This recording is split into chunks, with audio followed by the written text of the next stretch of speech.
हाँ, नमस्कार। आज हमारे पास एक काफ़ी दिलचस्प विषय है जिस पर हम बात करेंगे। किसी ने साझा किया है हाँ। और ये ईगल माइंडसेट यानी कि बाज की सोच पर है। अच्छा, ईगल माइंडसेट। हाँ, मतलब इसमें ये बताया है कि कैसे बाज जो है वो तूफानों से घबराता नहीं बल्कि उनका इस्तेमाल करता है और ऊंचा उड़ने के लिए। दिलचस्प है। तो इस सोच की गहराइयों में थोड़ा उतरते हैं। देखिए, बात सिर्फ एक पक्षी की नहीं है। नहीं, बिल्कुल नहीं। ये एक खास मानसिकता की बात हो रही है, मतलब चुनौतियों को स्वीकार करना, लक्ष्य एकदम साफ रखना और हाँ, अकेले चलने की हिम्मत। सही कहा। और जैसा कि स्रोत में बताया गया है, ये सोच सिर्फ बाज तक ही सीमित नहीं रखनी चाहिए। इसमें वो गुण हैं जिन्हें हम सब मतलब अपनी जिंदगी की रुकावटों और लक्ष्यों के लिए अपना सकते हैं। हाँ, तो आज का मिशन यही है कि इन खास गुणों को थोड़ा समझें और देखें कि ये हमारी जिंदगी में कैसे प्रासंगिक हो सकते हैं। बिल्कुल।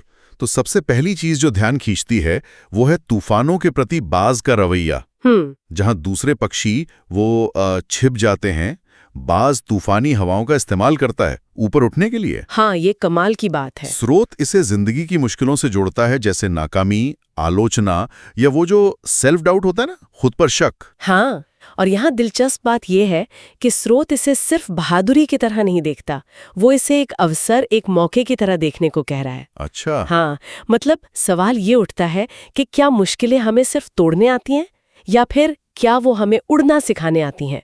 तो इस सोच का पहला नियम यही है, तूफान का सामना करो, भागो मत।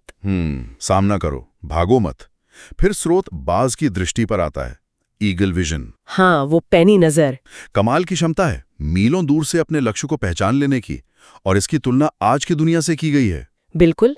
आज कितना शोर है, कितनी भटकाव है, कंफ्यूजन है, हम अपने लक्ष्यों से कितनी आसानी से भटक जाते हैं।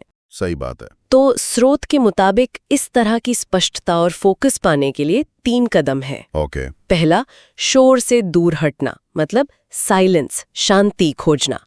दूसरा, अपने लक्ष्यों को बिल्कुल क्रिस्टल क्लियर बनाना, कोई धुंधलापन नहीं। और तीसरा, जो भी गैर जरूरी है जैसे नकारात्मक लोग, बुरी आदतें, उन्हें हटाना।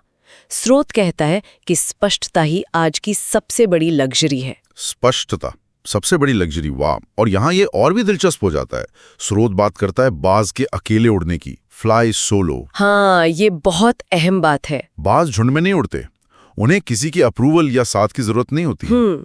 और इसकी तुलना हमारी इंसानी फितरत से की है, जहां हम अक्सर अकेलेपन से डरते हैं, हमें बाहरी वैलिडेशन चाहिए होता है। बिल्कुल। स्रोत यही बताता है कि सच्ची आत्मनिर्भरता, जो अंदरूनी ताकत है, वो इसी अकेलेपन में विकसित होती है, जब इंसान बाहरी शोर से हटकर अपनी अंदर की आवाज सुनता है ना। हाँ, और खुद पर यकीन करना सीखता है, तभी वो असल में स्वतंत्र होता है। भीड़ शायद तारीफ करे, पर ऊंचाई तक का सफर वो अक्सर अकेले ही तय करना पड़ता है। ये बात तो है।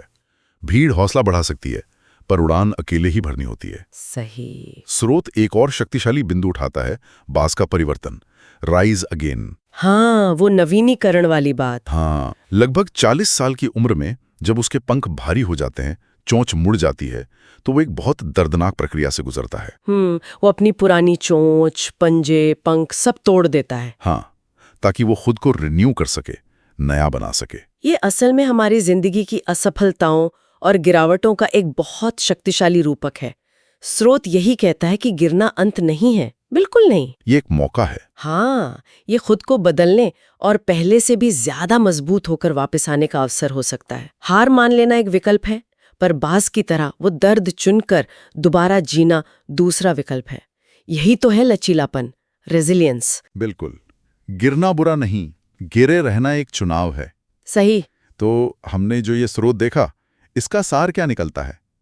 ईगल माइंडसेट सिर्फ ऊंची उड़ान भरने के बारे में नहीं है। नहीं, ये उससे कहीं ज्यादा है। एक पूरा नजरिया है। तूफानों को अवसर की तरह देखना, शोर के पार स्पष्टता बनाए रखना, अकेले खड़े होने की ताकत रखना, और गिरने के बाद फिर से उठना। बिल्कुल। ये स्रोत हमें सिर्फ सरवाइव करने के लिए नहीं, बल्कि थ्राइव करने, फलने फूलने के लिए प्रेरित करता है। ये डर के बजाय विश्वास के साथ उड़ान भरने की बात है। सही कहा। और जाते जाते एक विचार छोड़ जाते हैं सोचने के लिए। अगर बाज की सबसे बड़ी ताकत तूफानों का सामना करने में, स्पष्ट देखने में और अकेले चलने में है, तो हमारे जीवन में वो कौन से तूफान या शोर हैं जिनसे हम बच रहे हैं, कतरा रहे हैं, और क्या बाज़ का ये नज़रिया अपनाने से हमें हमारी असली ऊंचाई, हमारी असली उड़ान मिल सकती है?